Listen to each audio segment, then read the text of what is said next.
Hello everybody. So, in this video we are going to present chapter 1 of CRPC 1973. Basically we will deal with section 2, which is a definition section which defines several terms of CRPC that we hear in newspapers or news channels in day-to-day life. Before starting with section 2, I would like to define section 1 as a brief. So section 1 is the application of CRPC, which is applicable in whole of India, including Jammu and Kashmir, and have several exceptions also. Now coming back to the topic, section 2. Section 2 is a definition section in the chapter 1. Section 2a talks about bailable offences. Bailable offences are the offences which are present in first schedule as bailable or bailable under any law in force. As we law as we know that law is a dynamic subject, and because of this we can see the term any law in being force. So bailable offences are the offences which are listed in schedule 1 and is bailable under any law in India. Okay, now 2b 2b deal with the charges. 2b is the basically define the term charge. So charge are the allegations which are made to the accused. If there are several charges, then any of them will be the head of the charges. You should remember the term any head of charge when there are more charges. Okay, for example, if an accused is charged with the offense of cognizable as well as non cognizable, then cognizable will be the head of the charge. In simple terms, if there are several charges made for one accused, then the charge which is more grave, that charge will be the head of the charges. Whenever there will be two charges, cognizable and non cognizable, then always the cognizable will be the head of the charge. Now, you can see that section 2c and 2l define offenses which are cognizable and non cognizable. Usually, people get confused with cognizable and non cognizable. I would like to make you clear that 2c talks about cognizable and 2l talks about non cognizable. Cognizables are the offenses in which the police can arrest without a warrant. These are the charges which are made under the first schedule or any law is being enforced.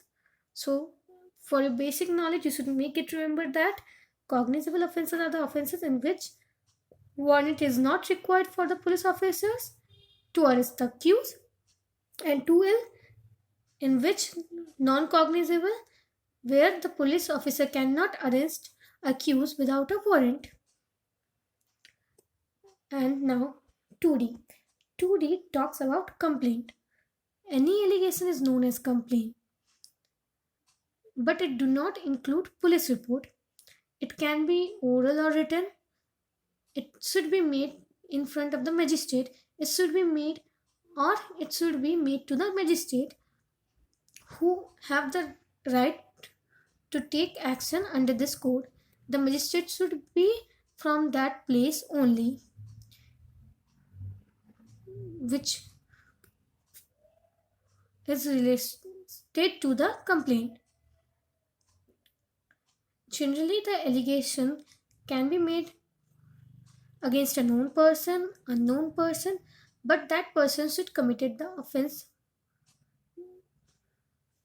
Now, furthermore, 2E talks about the High Court, we know about it. 2F talks about the jurisdiction of India, the territorial jurisdiction of India. And as I told you before in section one that it cover whole of the India. So the territorial jurisdiction also covered the whole of the India. So 2F is clear. 2G is talks about inquiry. So inquiry is a very important term, and the next important thing which you should know is investigation. Before that, I will like to clear the term inquiry. So inquiry is not a trial. Basically, people get confused with inquiry and trial. Inquiry is not trial. Inquiry do not include trials conducted by a magistrate or a court. Inquiry is generally conducted by a magistrate or a court. Now 2H talks about investigation.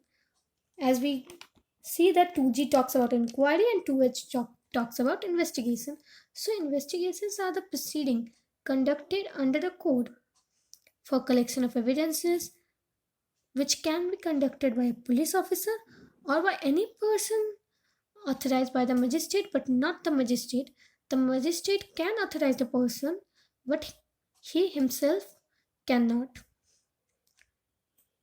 Now 2I, it talks about the judicial proceedings. Judicial proceedings are different from departmental proceedings in course in which evidence is or may be taken as oath is known as judicial proceeding. So it is very specified in 2I that judicial proceeding is not departmental proceeding. What is departmental proceeding? If a person or if an investigation include any expert advice, then the proceeding which is taken place by the expert to examine the accused or witness will not be taken as judicial proceeding. Judicial proceeding will only be conducted under the judiciary. Now, local jurisdiction, which is defined under 2J. So 2J talks about the local jurisdiction. It can be the whole of the state or it can be any part of the state, but it should be notified by the state government. It is under the state government to determine the part of local jurisdiction. It is in relation of court or magistrate. Now, 2K talks about metropolitan areas. The metropolitan areas declare or deemed to be declared. This is also declared by the state. Metropolitan area is further defined under section 8 of CRPC, but it is a brief which is given under 2K of CRPC. I have already defined 2L, non-cognizable offences, offences in which the police officer is not authorized to arrest a accused without a warrant. These come under non-cognizable offences cases. 2M is talking about notification published in a official gazette. 2N talks about offense. Offense is any act, omission made punishable by law. So, these are offenses which made or act or omission done by a person and in which the complaint is made. There should be a complaint for the offense also is required according to 2N. Now 2O talks about officer in charge of police station. We have talked about officer in charge of police station in several sections, as we will deal with it in FIR also. So before going to FIR, I would like to clear the doubt of officer in charge. Who will be the officer in charge? Officer in charge of police station, if he is not present in the police station due to ill health or other reasons, then next in rank to such officer can be taken as officer in charge, or state government can authorize a person in his absence but that person should be above the rank of the constable.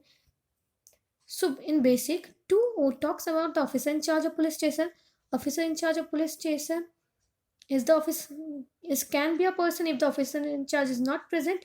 Any person in subordinate to his rank or next to his rank, or any person who is above the rank of the constable or authorized by the state government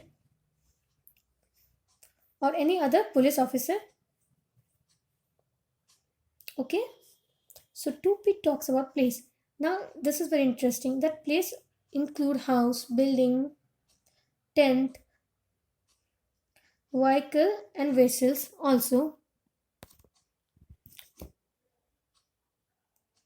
So section 2 is a very long lasting section, and in today's video we have completed section 2A to 2P. We will talk about or we will deal with other sections also in next video. Hope you like the video, or for any doubt please comment. Thank you.